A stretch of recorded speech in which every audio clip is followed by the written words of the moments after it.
as a 15-year-old girl in the early 2000s, I wanted a really expensive pair of jeans. And my parent, even though I came from an affluent home, my parents were like, go figure it out on your own, okay? I don't know if you guys are familiar with Buckle, but they had $300 pair of jeans, which no one should ever own. But as 15, I said, I'm gonna figure it out. So I went and got a job selling car washes part-time in high school and ended up making almost 6 figures a year. So I learned how to make money very early. I learned how to spend money very early. And when I graduated high school, I went to several different schools. I wanted to be a business owner. I wanted to explore that part of my passions and realized that I was sitting in these rooms making more money than the professor, being read a book they didn't write about a business they didn't own. And so I went and worked underneath operators. I worked in healthcare, I worked in construction, and ultimately ended up working for an oil and gas company. I'm 5 generations in oil and gas, so I was gonna end up there one way or another, but I found my own way. This was back in 2014 when oil got to $130 a barrel. I threw up a bunch of red flags because it was a space that I was really passionate about. So, and first of all, I don't know how about you guys, but I love this apartment. Like, I'll take 2 of them. Yeah. Anybody else? So made the movie because about 10 years ago, I was doing conferences for women, and I decided to add a night called She Angel Investors. It was actually called She Tank, but that was, I got a cease and desist, so it was called She Angels Pitch Fest. And oddly enough, here today, I met someone here, hi Armand, that was at that event almost a decade ago. And from that, I made a web series. It's still on YouTube called She Angel series, showing, women pitching women. The whole idea was, I was like, oh, women aren't getting funding. Let's do women pitching women. And I got a really incredible lineup of panelists. I don't know if you guys know the famous chef Kat Cora, who was the first woman to win Iron Chef and the first woman to be in the Culinary Hall of Fame, and a woman that Kim Gold that started True Religion Jeans, and just some other incredible women on the panel. In the course of the years to follow, as I was trying to make it into a TV show, and the men would say, nobody wants to watch a series about women investing in women. I kind of had this epiphany as I met other people in the investment space when I started to learn about venture capital. And someone said to me, women only get 2% of venture capital funding. And I'm like, that's outrageous. How could people not know this? And what the hell is venture capital? So, and it's taken me years to even understand it. And I said, I'm a big believer it's film and television that helps change culture. Did a film years ago also called I Can't Marry You about same-sex marriage. Ellen DeGeneres' mom, Betty, was the narrator, and it was on PBS. And, you can see what happened since then. Not just my film, but all the films out there in television. Obviously, we benefited from that. We're both married now, not to each other, but we both have hot wives.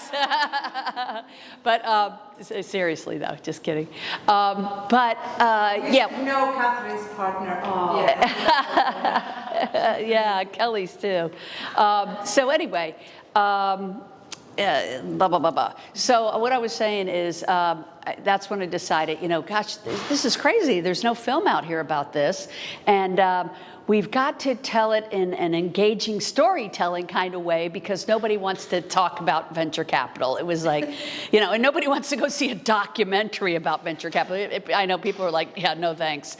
But luckily, when people come to see it, the way we've put it together makes it so engaging in storytelling that you actually get to learn how interesting and exciting and how fascinating venture capital is, and how it's not such a barrier to entry that you might have thought. I think a lot of people used to think, oh, that's just for billionaires, because people have been making billions in that arena before the stocks ever hit the public market. By the time you're buying the stocks on the public market, they've already seen a huge amount of profitability. And so women have been left out of that arena, thinking that it's just for multimillionaires or billionaires, not realizing that that asset class could be, 25,000 from your IRA put into that asset class that pays a lot, in most cases, on the average, way more money than your percentage that you will get in the return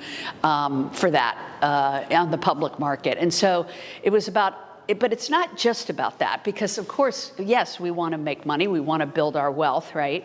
But the other part of it is, it's so important that we fund women's ideas and innovations, and we should be part of that, right?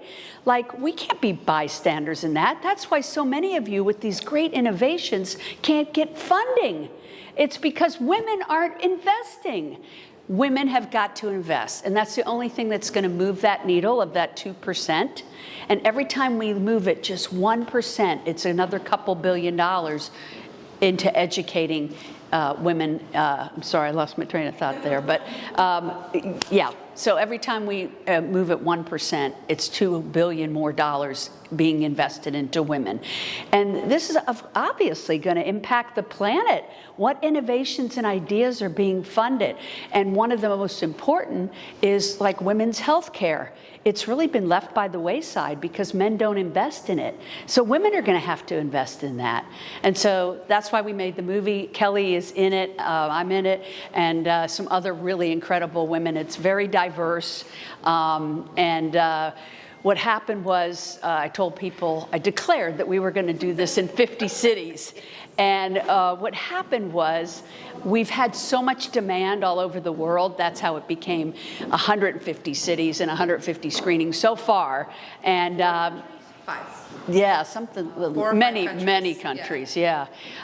In fact, we just signed up Portugal and Brazil. Great. Yeah. I will go to Portugal. Yeah. And I think and Germany, and So anyway, it's just what it is this is a story that's never been told.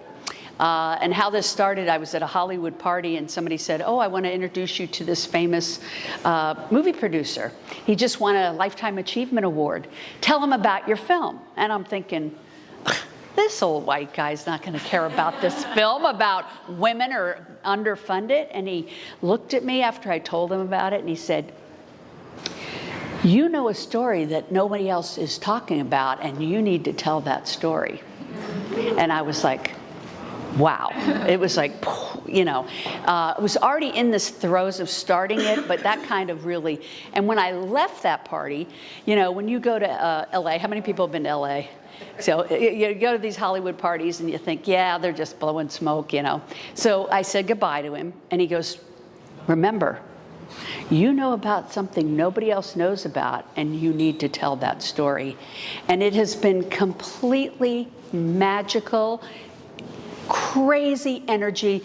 Morella will tell you, because after we had met here, when we were ringing the NASDAQ bell last year, she came out to our London screening, and then I said, "Morella, you are amazing. You have to come to our Belfast screening and be on our panel." And she was.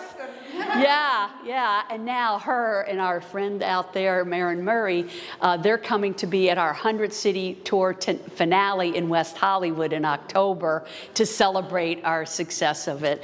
We're having an international panel, people coming from Europe and Australia and New Zealand and so forth. So that's my story, and I'm sticking to it. And,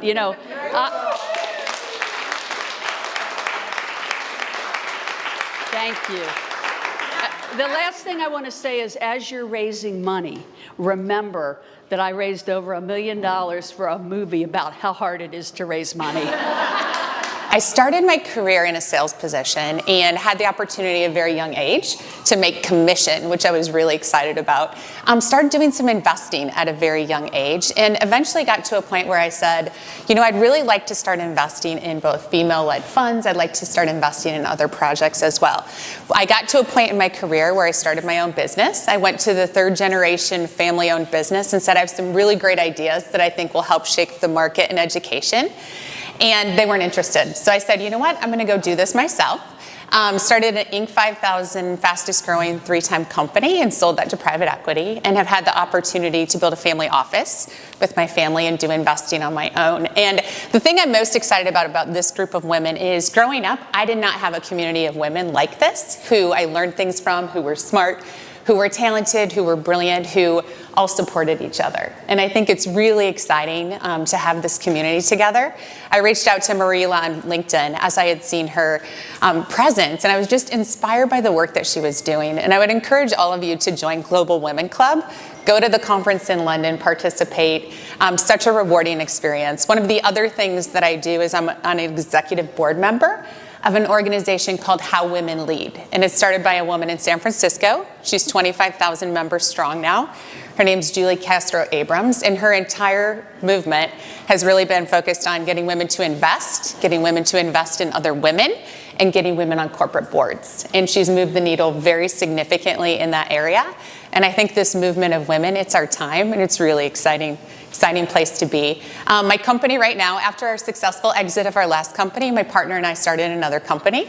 Our company is called Return on Good, because we believe you can make money and do good at the same time.